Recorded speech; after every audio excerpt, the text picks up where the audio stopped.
not to resist when a woman told him it would take a lifetime to put together. He was surprised and amused when she handed him a large paper bag full of puzzle pieces. He had to dedicate a table only to this puzzle.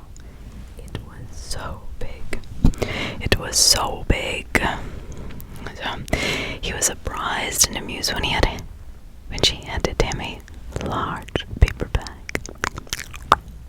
full of puzzle pieces. He had to dedicate a table only to this puzzle. It was so big. I apologize if I still have my accent. I'm still practicing. For the longest time, he barely touched it. Having no idea what the picture was without the box, it was nearly impossible to get started. As time wore on and Henry became less active, the puzzle held more interest to him. He began to make progress on it and soon had it more than half done.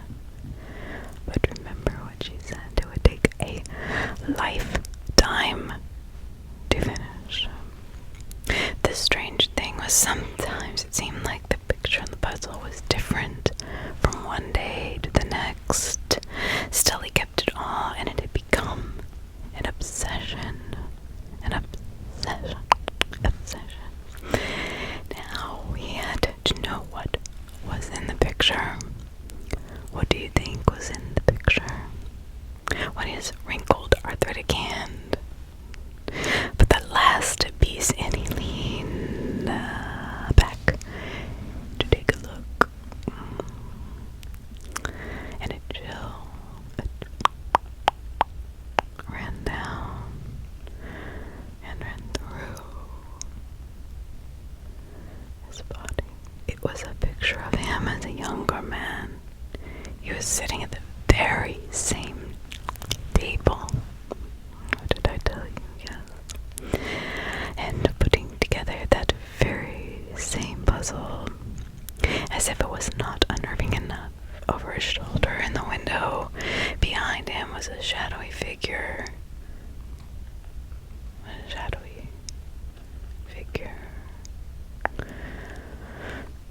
He leaned closer to the puzzle to get a better look. The figure was robed entirely. The figure was robed entirely in black with a hood covering his face. A skeletal hand. He sat them beside it, like the Grim Reaper. Henry's eyes grew wide with fear for what seemed like an eternity. He sat as still as a tombstone. No, this cannot be real. Is some logical. There has to be some logical explanation, but for the life of me, I cannot think of one. Finally, Henry's curiosity devoured him. Like a starving predator, he slowly turned and looked at the window. He couldn't help himself. I have to be quiet, I think. 3 days later, yes, the paramedics found his decaying body hunched over with his head lying on the table beside none other than the puzzle. Bodily fluids had pooled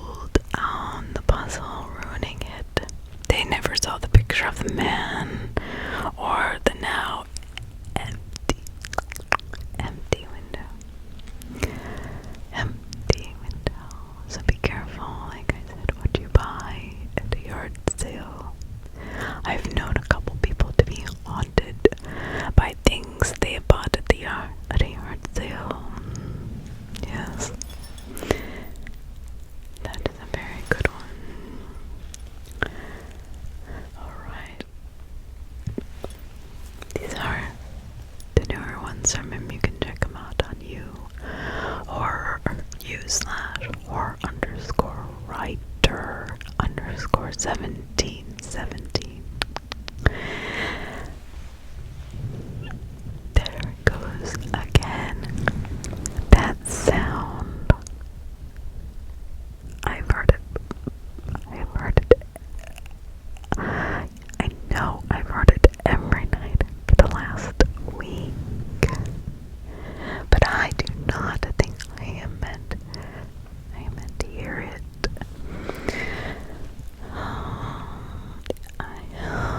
I have terrible insomnia. I lie in bed and stare at the ceiling.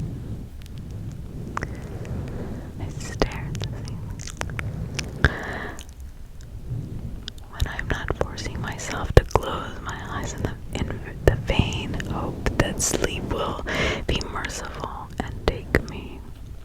It happens when I should be asleep, you see. The early part of the morning, the territory of dreams and sudden trips to the bathroom. The first night I heard it. The first night I heard it. Can you hear it? It's very subtle. Now the first night I heard it, I thought I was dreaming. It is amazing, isn't it, how you just accept whatever is in your dream. The first night I don't even get up to investigate. No, I didn't. The second night, I listen a bit more closely to what is going on here. There it is. Listen. It's not a thump, not a bang. It's more like a scrape. Do you hear it?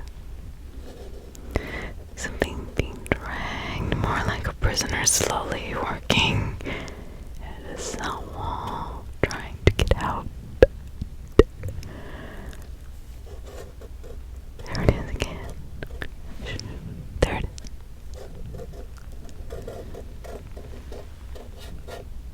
Yes, that's what it sounds like. I hesitate, then my curiosity overwhelms my fear, and I lean close into the wall. The sound is not coming from there. I turn on a light, and it stops. I turn the light back on, but the sound does not start again. Now I cannot even track it down. I lay in bed, waiting, and eventually I fall asleep. The next night I try again. In the early morning hours, it starts. It sounds a little different this time, like fingernails slowly being pulled down a chalkboard. I listen to my wall. I listen to my wall.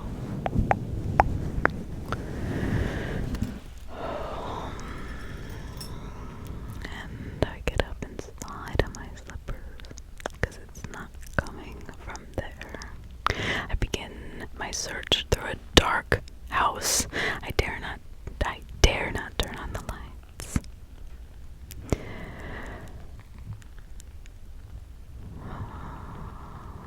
As I take out a deep breath. If I turn on the lights, my search will end. I feel alone. The walls and darkness so deep it permeates my bones. My fingertips brushing the wall is deafening in this soul-crushing silence. I cringe, wondering if my fingers will be so loud that the scraping stops. My fears prone, unwarranted. The scrapes, they continue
next and reverberates through the room. A red light flashes in front of me.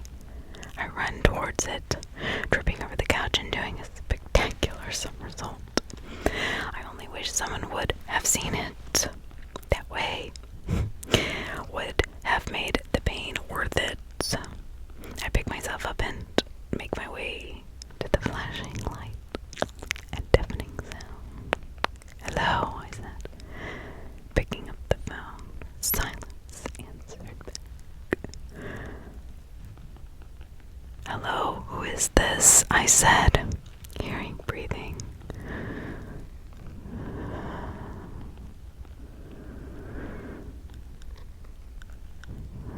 On the other end. "Sorry, wrong number. Sorry," says her gravelly voice. I hang up and stare at the phone. An uneasy feeling begins to creep up the back of my neck, making hair stand on end. I turn on the light, knowing that my hunt is over for the night. I get a glass of water, swallow a pill, and go back to bed. The next night, I am again waiting for my phantom sound to begin. When it finally does, I loom over and the clock, it reads 2:22 a.m. Oh no, you know what that is, right? My quest begins much like the previous night, but I am better prepared. I have a small flashlight with me that I keep covered, leaving just enough light for me to see my way. It makes my hand glow with an eerie red. I chuckle to myself. It looks like a cartoon character that has burned its hand on a hot stove. I make my way down the stairs, limping slightly from my encounter with the couch the previous night.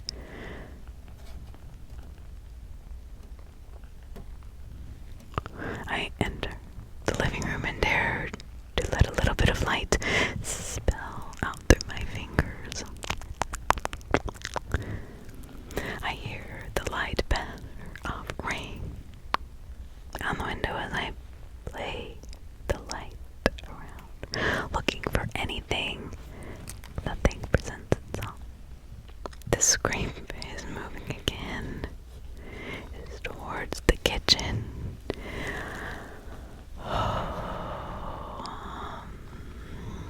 Towards the kitchen, but to no avail. I move as quickly as possible. I'm shining a narrow beam around the kitchen. To no avail. Nothing seems out of the ordinary. There are no gleaming eyes staring at me, no heavy breathing of some unholy beast. Just nothing. And sometimes that's worse. But then the scraping stops. Yes, it does. I know I'm close. I turn and I look at the closed basement door. It stares blankly back at me as if silently daring me to open it and unleash the horrors from within. I approach the door. Arm outstretched, I reach out, turn the boom. The house is lit up like daylight and it shakes to its very foundation. I scream and fall to the floor, waiting for the ultimate destruction that is upon me. I wait and wait and wait, but nothing happens. As I uncover my eyes, another bolt of lightning strikes, but as I close, but not as close as the first, I gather myself off the floors with as much dignity as I can muster.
sheets are drenched with sweat. At least I hope it's sweat. I turn on the TV, the lights, and trying to get my mind off my nightmare. I do not hear the scraping that night. I think it is quite obvious but by now that this mystery sound has become an obsession. It is almost strong enough to overcome my fear. It keeps me searching, night after night. Could I just ignore it? I could try.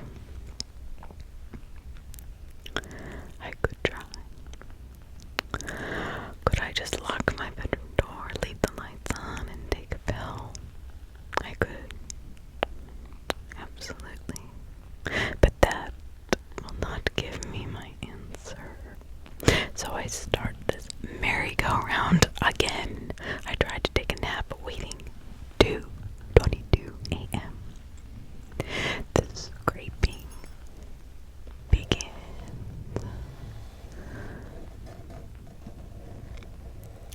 Scraping begins. I take my light, plus a little extra insurance, and begin my search.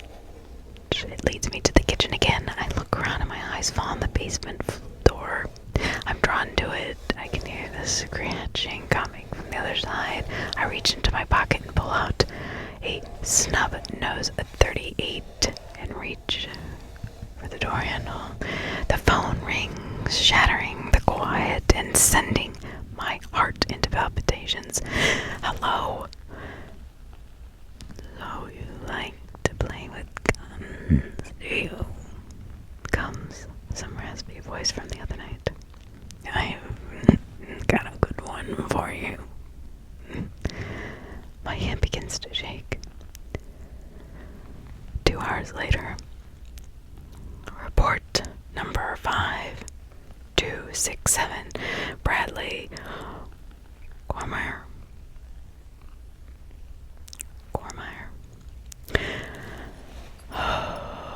Larson City Coroner reporting Officer Sally Wilson is. My police escort, he says into a small tape recorder. Subject was a white male in his late 30s. Initial speculation, cause of death, self-inflicted gunshot wound. No, I scream. Not self-inflicted. But they don't hear me. I watch as they zip a bag around my body and haul it away. I'm not dead, I shrieked. I'm not dead. Bradley stops. Did you hear that? He says to the officer. Hear what? Huh? It sounded like something scratching. Something scratching.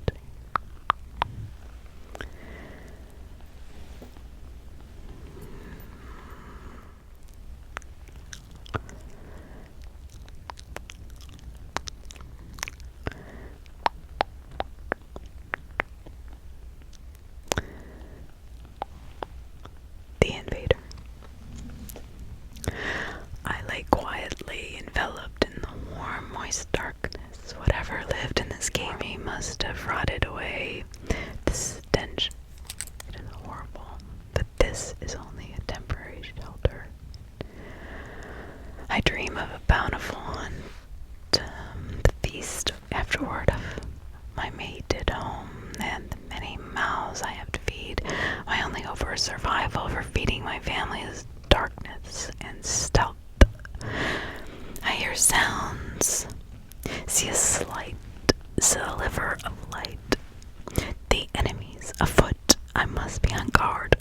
The enemy is more powerful and numerous than I. I open attack. An open attack would be suicide. The rumblings fade into the distance. I try to stay alert, silently edging up to the border of my hiding place. I spy the enemy.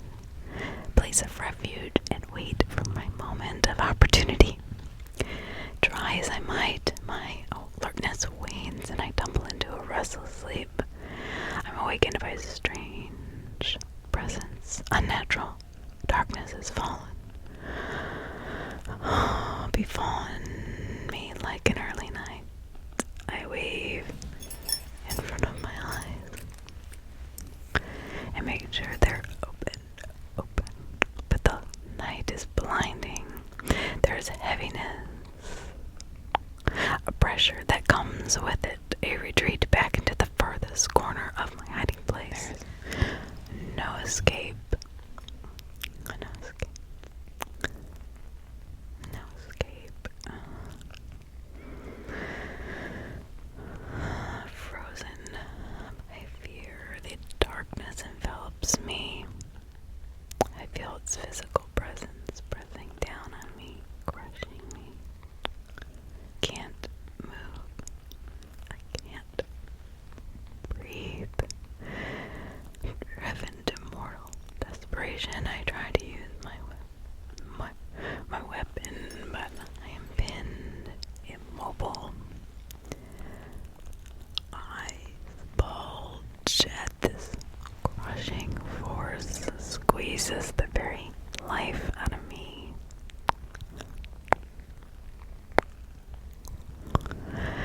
Goodbye, my mate, my children. I go on ahead of you into the unknown, and then it retreats as suddenly as it came. Breath flows through me once more, and I'm left to wonder at this sudden benevolence. What hellish fate awaits me? Enemy or not, I run with abandon towards the mouth of the cave. The ground shakes beneath me. Gravity itself is upended, and I fall into the night. No, into the light. I land poised to fight to the death. I hear the shrill cry of the enemy. Daddy, squash it. Hopelessness takes over me as my hiding place becomes my doom. My cave, my place of refuge, descends upon me, carrying death. Impact my bodily fluids spray in every direction under the crushing force. My 8 legs curl up in a death's final reflex as the darkness takes me. The last sound I hear is the enemy's cry of victory. Got it. Poor little spider. I am a firefighter, and what I found in the last fire has creeped me out. There was a notebook that survived the last fire I was called to. I found it in the smoldering remains of the ashes. I am not sure if I believe the story in it or not, but I thought I would share it just in case it's real. Mama said there'd be days like this. I think there's a song like that, right? It's a nice thought, isn't it? It speaks of a concerned parent trying to comfort her child to the harsh realities of the world. The problem is, I do not recall my mama ever saying anything like that to me. Even if she had, I do not think in her wildest nightmare she could have imagined a day like that one. The day I leaned against the inside of a train tunnel, soaked in sweat and grime, staring at the train tracks and dripped with blood of my friend, blood that should have been mine. My name is Joe. I don't think I am named after anybody. Mama just always called me Joe. There are lots of things that Mama always just did, like beating the tar out of me when I sassed her, beating the tar out of me if I did not kill anything for supper, beating the tar out of me the day I told her I wanted to learn to read. At this point, you would not think I had much tar left in me, but you could not tell Mama that. She was a big woman, and I think beating made her feel better about herself. I grew up in a little shack in the middle of nowhere. Mama always called it a cabin, but it was really just 4 walls and a roof. Hastily put together with stolen boards and nails from an old barn down the road. Mom always told me that she took good care of me. Of course, she told me that the cabin was huge house that learning was bad, and I guess in a way it was for her. I was not allowed to have picture books or anything like that. I'll teach you everything you need. You need to know. She would say. Yes, Mama said that a lot. Oh, that's what I call a half-truth. She taught me everything she needed me to know. Like how to cook, clean, cut firewood, take care of her when she was sick. Anything other than that was on Mama's forbidden list. Forbidden. How does all this lead to a boy watching his friend being horribly dismembered by a speeding train? Stick with me. Just a little bit longer. We'll get there. Mama did not have a job. We hunted and grew food. Once a month, the two of us would drag our small rickety cart to a truck stop on the outskirts of Larson. 15 miles away, we would set up alongside the road, selling homegrown vegetables during the day. Mama never let me see or talk to any of the people. They ain't no good, she said, and I don't want you taking after 'em. Mama had a special word for the people who lived in Anytown. Arrogant. They're arrogant. I did not know what it meant at that time, but found out later that it meant folks who don't see things the same as Mama. At night, we would go shopping in dumpsters. The next day, we would head back home with a few dollars in Mama's pocket and a cart full of treasures. Frost Creek was only 2 miles from the cabin, but to reach it, you had to walk through a railroad tunnel. Yet another thing that was on Mama's forbidden list. That tunnel took her daddy away from me. I ain't gonna let it take you too, she said. The funny thing about curiosity is you can bottle it up. But once it's out, there ain't no way of getting it back in. I found an old children's dictionary on one of our trips. Do you remember the kind that the pictures beside the words? Well, I started looking at that book, and before you knew it, the stopper was out of the bottle. I lost a lot of tar that day. Mama caught me with it. We ain't freaking reading book, she screamed as she beat me. Nothing in that book gonna put food on that table. But being young, dumb, and well, whatever, I snuck the book away from her and hid it. This was the beginning of my new life. But isn't it funny how when you latch onto something new, the old just does not quite cut it anymore? There was a large empty cave where I hid my treasures, the few children's books that I had snuck home, my dictionary, pair of dress shoes that actually fit. I struggled to read the books, relying heavily on the pictures. My favorite one was the one that told me about Halloween, Christmas, and Thanksgiving. Halloween was my favorite. The thought of it getting all that candy just for putting on a costume made me feel excited. Oh, yes, I planned my first trick-or-treat trip very carefully. I told Mama I'd be gone most of the day and into the night, picking her favorite berries, which were already picked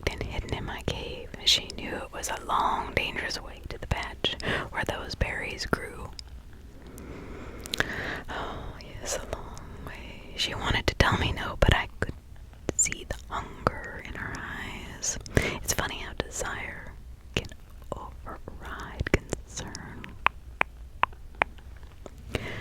Having gotten her blessing, I went to my cave. I put on my dress, shoes, ragged jeans, and shirt, and I wrapped my supper in a red bandana and hung it at the end of a stick. With my outfit complete, I walked down to the end of the railroad tracks and stared at the tunnel. The sun was just setting. Just setting. Just setting.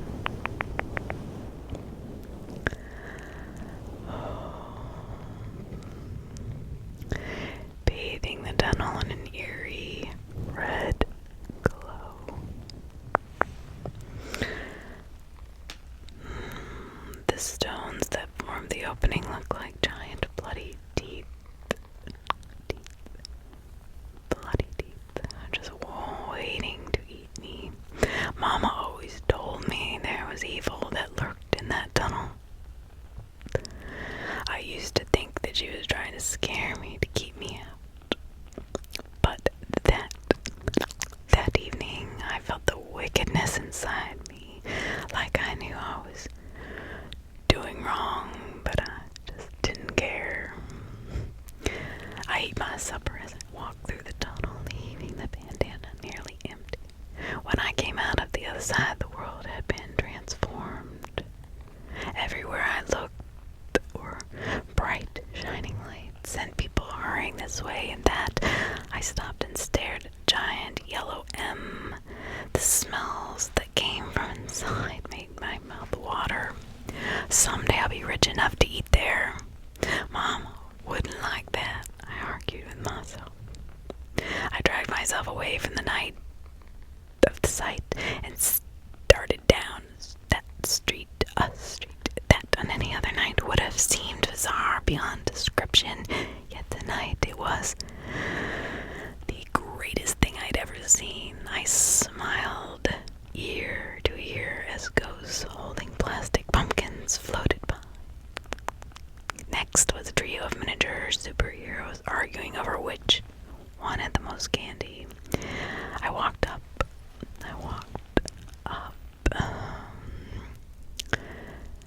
to the first house I saw, and I knocked on the door. The porch light came on.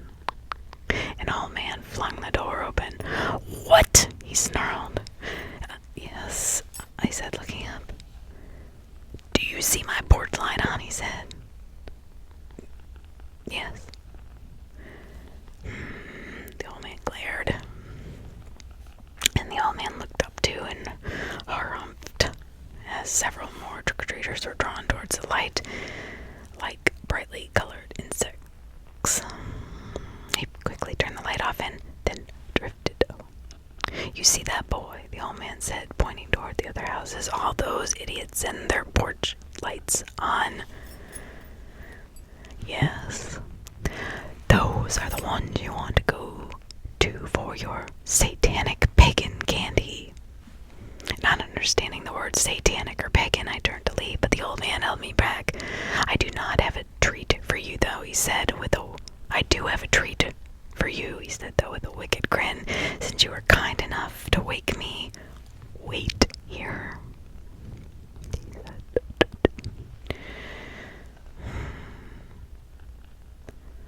"Here you go," he said, holding out a rotten banana. I took it, tears welled up in my eyes. "Thank you," I said, hugging him. It was the last thing he expected. He pulled away from me and slammed the door in my face.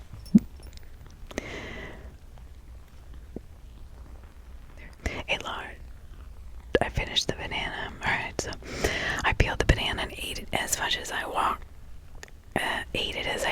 Towards the next house, making sure the lights on the porch were on. As I started up the walkway, I finished the banana and tossed the peel in the yard. A large man in his mid-30s stood on the lighted porch holding a bowl of candy, frowning as I approached. "Trick or treat," I said, holding out my bandana. Are you going to throw that away? The man said gruffly. I looked at my bandana, seeing no reason why I should throw it away. No, not the bandana, the man said. The banana. He pointed to the discarded peel I'd thrown into his yard. I picked it up and looked at the large man. Trash can, he said, pointing towards the street. I walked out and saw a can sitting beside a street light, looked at the man and pointed towards the can. He nodded his approval, and I threw the peel in and walked away. Hey, the large man called out, don't you want candy? I ran back to the porch, looked into the bowl filled with colorful wrappers, and grabbed a handful. Only take 2, the man said. It's still early. I need to have some for the other kids. I hesitated, then picked up the 2 that had the most interesting paper. Didn't your parents ever teach you not to litter? The man asked. Not understanding the word litter, I bluffed by nodding my head. Where are they anyway? The man said. Who? Your parents? Daddy's gone and Mama's at home, I said. Your mother let you go trick-or-treating by yourself, the man said with an edge in his voice. Sensing that I had done something wrong, I said, I gotta go. Then I ran across the street and hid behind a tree. Maybe I should just give up and go home. I pulled out one of the pieces of candy, opened it, and took a bite. My mouth exploded with sweetness. I gobbled it, and the next right away. I could feel the blood rushing through my body. The sudden burst of energy dragged me to the next house. The lady smiled and complimented my hobo suit, then gave me 3 pieces of candy, which I devoured as soon as I got out of sight. The rest of the evening was more of the same polite smiles and a lot of candy. My bandana never got a chance to fill up. An hour later, I headed back out of town, moving a lot slower. My stomach began to feel strange and make sounds I never heard it make. I stopped at the trash can I had thrown my bandana peel into and suddenly upchucked all the candy I'd eaten. The large man came outside and watched me heaving into the trash can. Hey, you okay? He asked. Yeah, I said, breathing hard. Here, he said, handing me some paper towels. Clean yourself up and follow me. He waited for me to finish, then he started walking towards the middle of town. I followed him until we came to a building with a large star in front of it. I hesitated. Come on, the man said, it's okay. The large man walked inside, closely followed by me. Evening, Sheriff, said a man behind a raised counter. Who's your friend? What is your name, boy? The sheriff asked. Joe. Joe what? Just Joe. But what's your last name? I don't understand, I said. My mama always called me Joe. Okay, what's your mama's name? Mama. Mama, I said, confused. Joe Mama, the man at the desk said. Really? The sheriff chuckled a little. Okay, kid, let's get you cleaned up. Follow me. He took me to the back hallway where the cells were. I got nervous right away. Don't worry, kid, I'm just letting you shower and get some clean clothes. After I showered and changed, he brought me back out, took my picture and prints. Let's run them against the National Runaway Network, he told the deputy. Sure thing, boss. Nothing came back. Joe, how long have you lived on the streets? The sheriff asked. I did not know what to say, so I didn't say anything. Where does your mama live? Exactly. Once again, I was silent. I think I know exactly what you need to loosen that tongue of yours. Come on. He left the station and with me tagging along carrying my old clothes. How's your stomach feeling? He said. A little better, I said. Good, 'cause we're here. It was a large 2-story brick house. I could see from the street lamp that the house was well kept. When the woman answered the door, she seemed familiar. Hello, Sheriff, she said carefully. Hello, Marcy. I have someone for you to meet. We've already met, she said, smiling. He was dressed like a hobo. Well, I'm not sure it was a costume. I think he's a runaway. She shook her head and made a sad clucking sound. Come on in. I've got to go to get going, if it's all the same to you. Sure, Sheriff, she said. You know, our door is always open. Thanks, Marcy. I'll send the paperwork over for Joe in the morning. Sounds good, thanks. You take care, good kid, he told me. You're in good hands here. I'll see you around. Thank you, sir, I said. He laughed. You can call me Ted. Then he nodded and walked away. Marcy showed me my room, apologized for how small it was. Little did she know it was nearly the same size as my entire shack that I lived in with my mama. I lay down on the soft bed and fell asleep instantly. I woke with a start and panicked, alone in a huge room I did not recognize, surrounded by comforts I'd never had at home. I jumped out of bed, threw my old clothes on, and snuck out of the bedroom window. I headed back towards the tunnel with Dawn about an hour away, feeling guilty for leaving Mama to begin with. But Marcy seemed so friendly, and the bed was so soft. By the time I reached the tunnel, my mind was in an all-out war with itself over which place to call home, lost in thought. I was not paying attention to where I was, and I meandered into the tunnel instead of going through as quickly as I could. I kicked rocks and pondered life. Ray was the closest thing I had to a friend. He lived in a shack 2 hollows up from the one I'd lived in. He was born with only one working arm. The other one just wasn't there.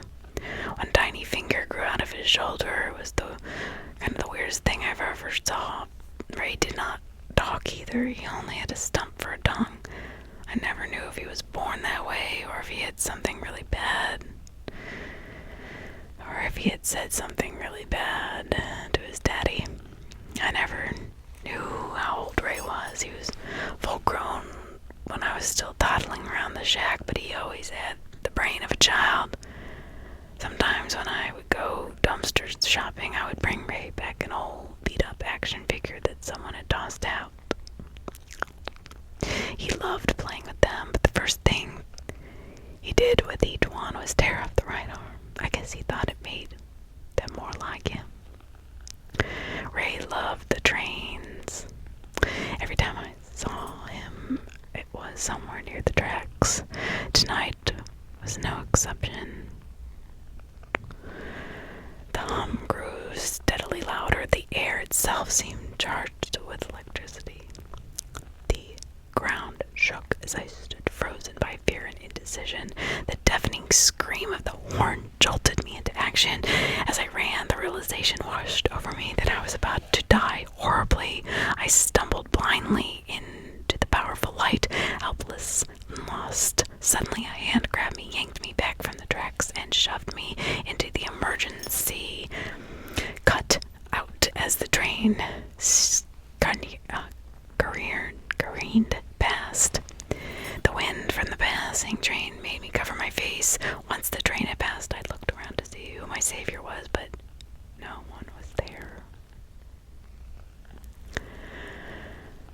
I slowly stepped out of the cutout and looked around. 10 yards away, sitting in between the tracks, was a colorful piece of plastic. I picked it up. It was a dirty action figure with one of its arms ripped off. Oh my God, Ray. I looked down and I saw a small splatter of blood as I followed the tracks to the opening of the tunnel. It intensified. By the time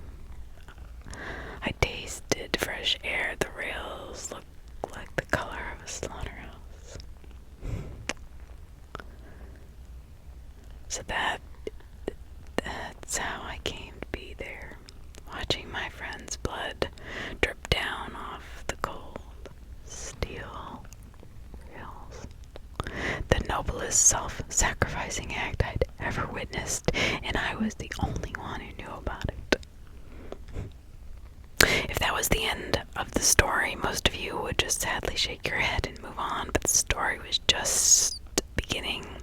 I stood at a crossroads in my young life. If I went back home and told Mom what happened, I would lose a lot of tar for going through the tunnel and lying to her. If I just up and left, Mama would come looking for me, and God knows what would happen if she found me. I ran to my cave, threw all of my important things in a ratty old backpack, and then ran back to the tunnel. Next, I took the basket full of berries, threw them here, and there, anywhere there was blood, and sat the basket in the middle of the tracks and waited. I could just see in the light as dawn began to fight off the darkness. "Joe!" Mama's voice. I froze. I did not think she could see me.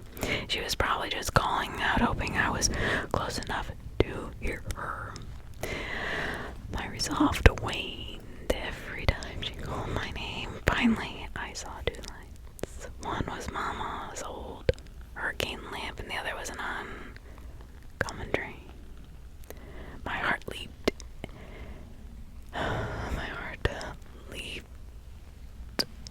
And failed at the same time. The train approached quickly. Its horn nearly deafened me. It drove into the tunnel, destroying the basket. As soon as it passed, I ran through. Just as I came out, the lamp appeared at the other end. I slowly peeked around the corner and could barely make out the silhouette of a woman on her knees.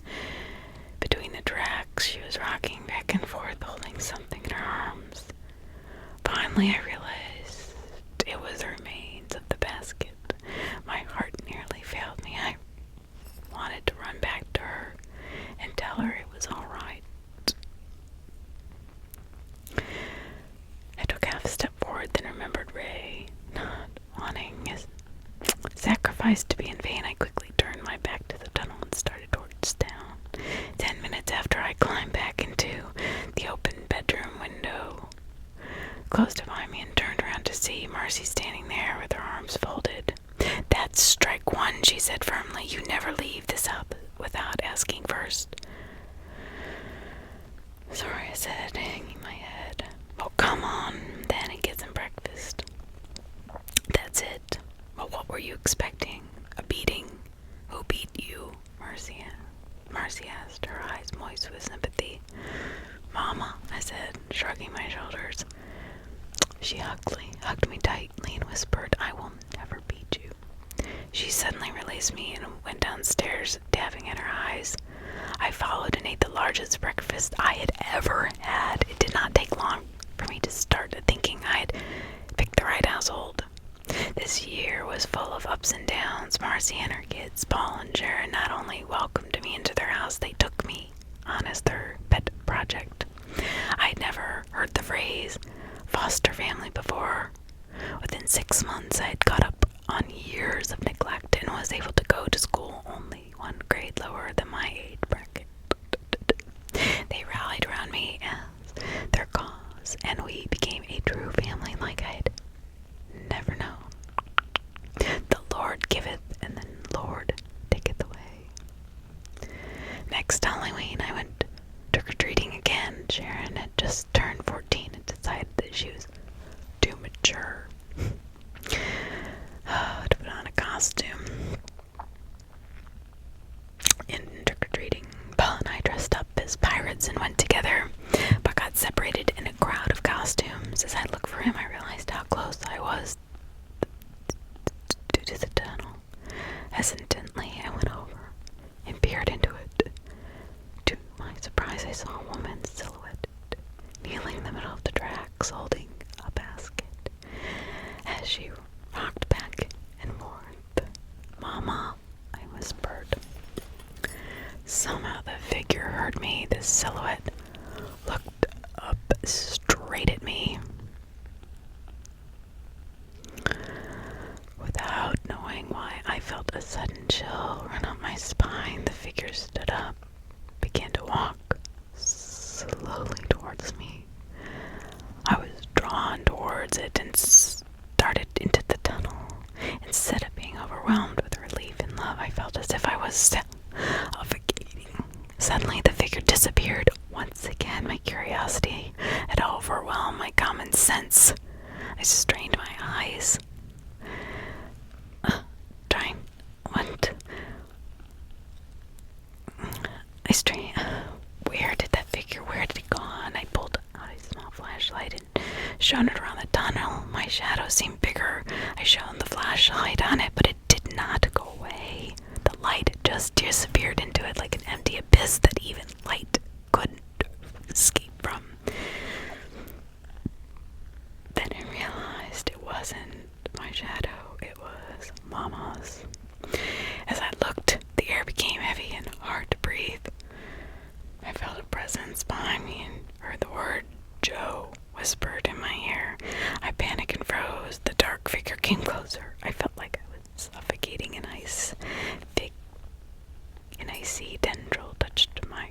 on, slowing my breath.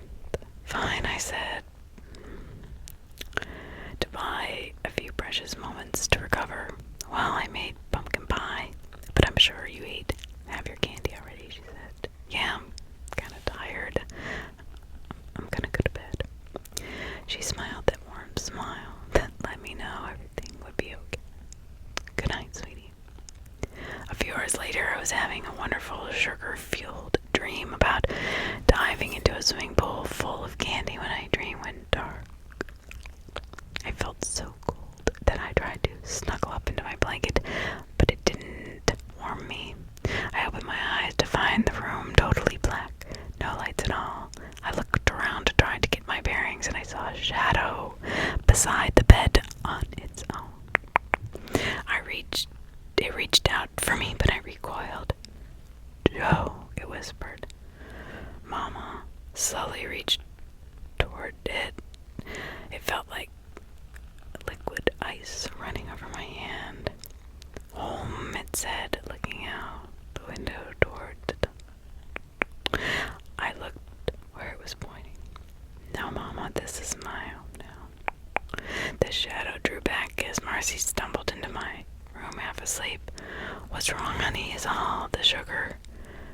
She stopped dead when she saw the shadow hovering over me. "This is my new Mama," I said. "She treated me good, taught me to read, and never once beat me." The shadow seemed to consider this. "Joe," Marcy whispered to me without taking her eyes off the shadow. "I'll explain later," I whispered back. The shadow whispered, "Blood." Black tendrils shot into Marcy's ears. She screamed, "Oh," but silenced when the shadow filled her mouth and eyes from the inside, making her look like a living skull. I have no idea the kind of hell she was going through on the inside, but the outside her body was flailing around uncontrollably. Blood flew as she smashed herself against walls as though looking for an escape that she could never find. "Stop it, Mama," I screamed, but dare not make a move for fear of being pummeled by Marcy. Finally, the tendrils came out of Marcy's ears and she collapsed into a bloody heap. Paul and Sharon wandered into the room, rubbing their eyes. "What's all the Sharon was cut out short by the sight of the blood in her mother's face down on the floor. "Mom!" she and Paul yelled, running towards her as the shadow reached for them.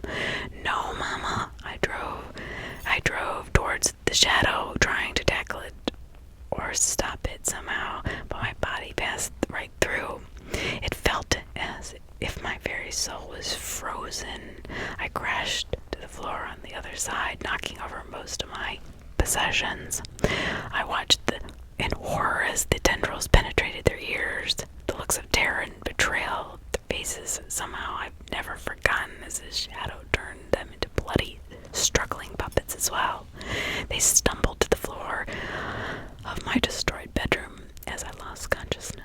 I woke to a strange combination of hot and cold air. The shadow brushing my cheek gave me shivers while flames licked the walls of my room. I looked around and saw my portable heater facing down. Still running. Its red-hot coils had caught the carpet on fire, and the flames had spread like the flu in an elementary school. The fire surrounded me. I glanced over at the 3 mangled bodies that hadn't moved. I panicked and jumped through the window as the flames converged, landed on the grass on the cool night air, then turned back to watch the fire devour what was my home and family. "Home," the shadow whispered in my ear. "No, Mama, you destroyed my home." "Home," it hissed, while tendrils hovered next to my ears. "Go ahead, I would rather die than go back with you." It hovered there as the mouthful wail of fire trucks sounded in the distance. I reached out to the shadow. "Let me live my life, Mama. When it's done, I swear I'll come home." The tendril encompassed my head as I fought the urge to pull away. Just when I thought I would get frostbite, the shadow evaporated. I collapsed onto the wet grass and stared at the flames as they climbed high into the night sky. The smell of plastic and wood burning made me feel like my own flesh was burning off my bones, leaving me dead inside. The mournful wail ended as the fire trucks pulled up and bathed the neighborhood, flashing red lights. One of the firemen guided me away from the house, sat me on the curb, and threw a blanket over my shoulders. Slowly, they got control of the fire. The angry orange flames were quenched like my hopes and dreams of a normal life. I watched as 3 gurneys, each holding a body, were wheeled out of what was left of the house. They each bypassed the ambulance and went straight to the coroner's van. I sat silently staring at the ground. Jodi had said. My eyes did not move, didn't blink. Questions flew from everywhere. The EMT, the sheriff, the judge, the jury. I didn't dare tell any of them the truth. After the trial, Ted told me my new home. Drove me to my new home. We pulled up to a huge brick building surrounded by fences covered in razor wire. The sign in front said Larson Mental Institution. The gate opened and he drove inside. After he parked, he slumped forward against the steering wheel for a moment, then let out a long sigh. Look, kid, if you do get better, I'll bring you back, I promise. 4 orderlies came out and took me inside. I'd like to say that my time at the Institute was helpful and productive. I'd like to say that I learned a lot and came out a better person. I'd like to say that Ted was as good as his word came to get me when my time was up. As a wise man once said, 2 out of 3 ain't bad. I've written more journals about the other things that happened to me in my life, but there's still a little more left to the story. See, 50 years later, Grandpa, did that story really happen? Emily said, looking up into my face. Of course it did, I said. Are you calling Grandpa a liar? No, sir, she said. But whatever happened to that boy? He got better, grew up, got married, and had a wonderful family, I said, smiling. Okay, honey, Joe Jr. said, it's getting late. We better get going. Emily hugged me and got down off my lap. Look at me, Grandpa. I'm a princess, she said, twirling in a circle. And a beautiful princess, too, I said. I hope you get lots of candy this year. Here's some to get you started. Then I pulled out a handful of candy in the little plastic pumpkin she was carrying. She smiled and kissed my cheek, then skipped to the car. Well, we're gonna get going, Joe Jr. said. Lots of trick-or-treating. I can't believe she's in 2nd grade already. Where does the time go? Joe Jr. said, looking at his watch. Well, where indeed, I said, looking at Joe Jr.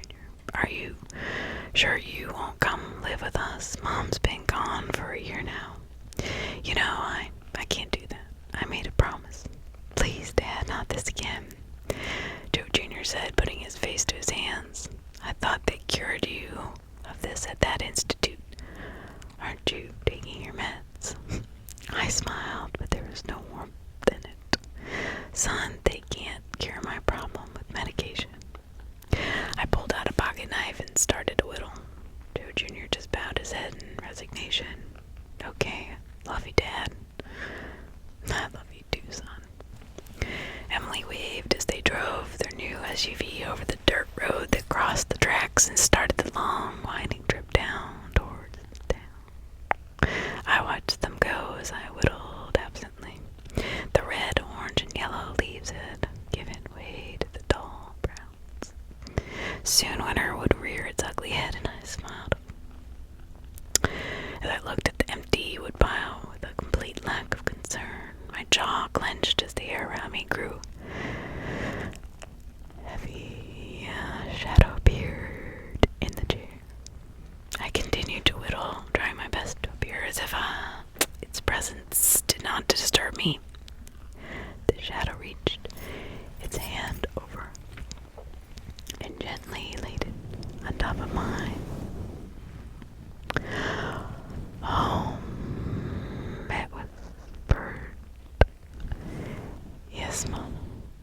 I'm home. I smiled, ignoring the chills that shot up my arm. Sat down the piece of wood I had carved into a train engine, picked up my pipe, packed it with tobacco, and lit it.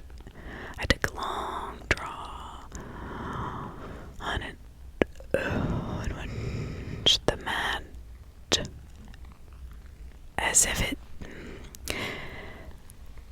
as if staring at a microcosm of my entire life in that tiny glowing chemical reaction.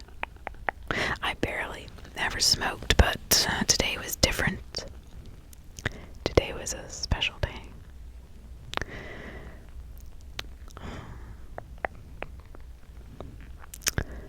As the flame burned down to my fingers, I dropped the match on top of the pile of whittled wood shavings, then got up and went inside. The recommended dosage for my sleeping pills was 2 as needed. I took 2 dozen and swallowed them with a glass of water. As I write these last words that I ever will write, I just wanted to say a few goodbyes. To Ray, thank you for sacrificing your life to save mine. To Dead, thank you for giving me a new one.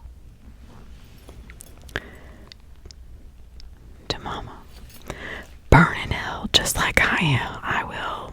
I lay down on the old worn cot and looked around the cabin one last time. Night, Mama, I mumbled to the shadow. The shadow caressed my face, causing me to shiver. I laid my notebook down and set it in a bucket and placed a blanket on top of it. Fire grew, so worked through the night to control the blaze before it became to full-blown forest fire. Once it was out, they investigated the cause. They found the remains of the cabin and the remains of Joe. Just Joe. The fire had started on the front porch beside what was left of a wooden chair. There was not much left to identify, except a notebook that had been covered up in a bucket. The very notebook I'm reading this story from. As they searched, they also found 2 graves. One was freshly dug and empty. The markers were badly burned but still legible. The first one said Mama, and the second marker said Joe, followed by a short passage. Death, where is thy sting?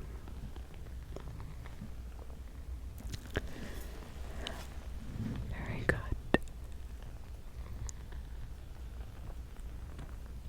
Very good. Thank you. On r/nosleep, the writer being you / or _writer _ 1717